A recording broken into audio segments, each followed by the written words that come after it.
Sur cette édition 2015 du Mobile World Congress, Sony n'est pas venu avec son Xperia Z4, mais il est venu avec du Z4 quand même, le Z4 tablette. Une machine toujours très luxueuse, très haut de gamme, avec l'ADN de Sony, c'est-à-dire une machine légère, très fine, belle autonomie et toujours résistante à l'eau et à la poussière, ultra bien spéquée. On va la découvrir ensemble. Alors, notre Z4 tablette, alors déjà il y a eu un effort de fait au niveau de l'implémentation de la dalle. Il y a moins de place de perdu qu'on avait auparavant sur la Z2 tablette, donc en 10,1 pouces. Donc une tablette qui est beaucoup plus compacte. Alors c'est pas encore du borderless, mais très honnêtement, il y a en tout cas une volonté de compacité qui est importante. La tablette est moins large, moins haute. Elle est également nettement plus fine. Là on arrive à du 6,1 mm sur une tablette 10,1 pouces. La performance est notable. C'est pas impossible qu'on soit la tablette la plus fine du segment, en tout cas sur du 10,1 pouces.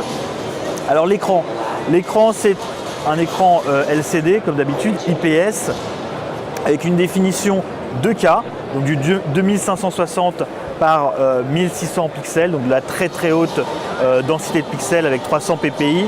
Bon, autant sur un smartphone, le Quad HD, on a du mal à comprendre la logique, si ce n'est marketing.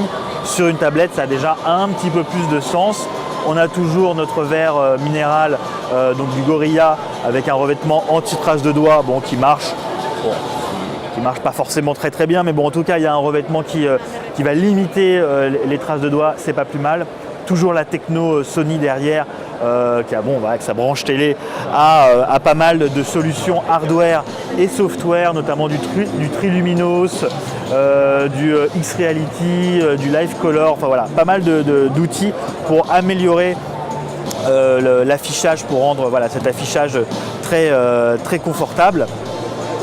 Tiens, j'ai mis une image, c'est pas pour rien, on va parler un peu des APN. En façade, on retrouve un capteur de 5,1 mégapixels qui est doté d'un grand angle, ce qui permet d'attraper un maximum de monde dans le champ. Capture vidéo en HD 1080p. Ça, c'est pour la façade.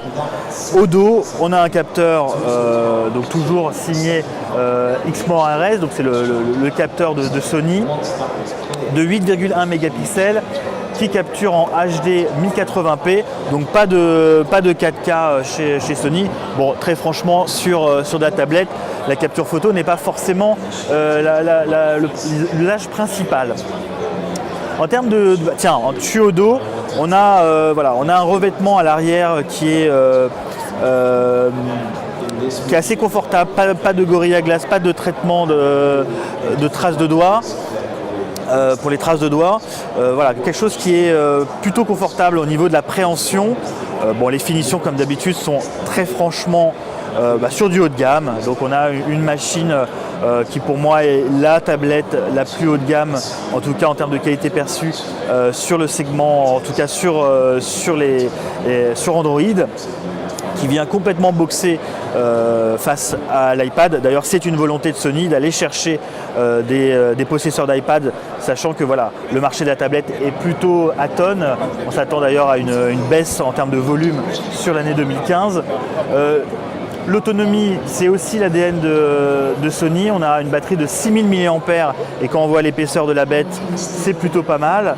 6000 mAh, 17 heures de temps d'utilisation en lecture vidéo. Là encore, c'est assez impressionnant.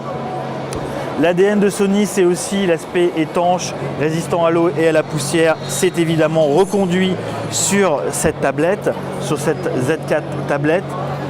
À l'intérieur, on a 32 Go de stockage interne, naturellement extensible via le slot micro SD. En termes de configuration, on est sur un processeur S810, le Snapdragon 810 de Qualcomm, donc un processeur en octa-core en 64 bits, épaulé par 3 Go de RAM. C'est une configuration très solide, en même temps on est sur une machine haut de gamme, c'est assez normal. En termes de restitution sonore, on a 2 haut-parleurs, ça aussi, ça fait partie de l'ADN. 2 haut-parleurs en façade, donc une très bonne restitution du son. Que dire de plus sur cette machine qui sera disponible en 4G, ça c'est important. 4G et en Wi-Fi. Le ticket d'entrée est à 5,59, donc uniquement en 32 Go, je l'ai dit. La version 4G sera proposée à 659, toujours en 32 Go. Il y a un accessoire assez intéressant, ça aussi c'est la volonté de Sony d'aller adresser la cible B2B avec un clavier NFC qui est plutôt bien fichu, qui permet donc de plugger la tablette donc en NFC directement sur ce clavier. Et donc ce clavier, moi je le trouve plutôt pertinent, il sera proposé 100 €. Un clavier chiclette avec un large touchpad accessible voilà, ici. Merci David pour la manipulation. David, président de Sony Mobile. Voilà, donc une machine qui va aller chercher de la croissance avec de la 4G et également sur la cible B2B, une machine très haut de gamme. On n'attendait pas mieux de Sony.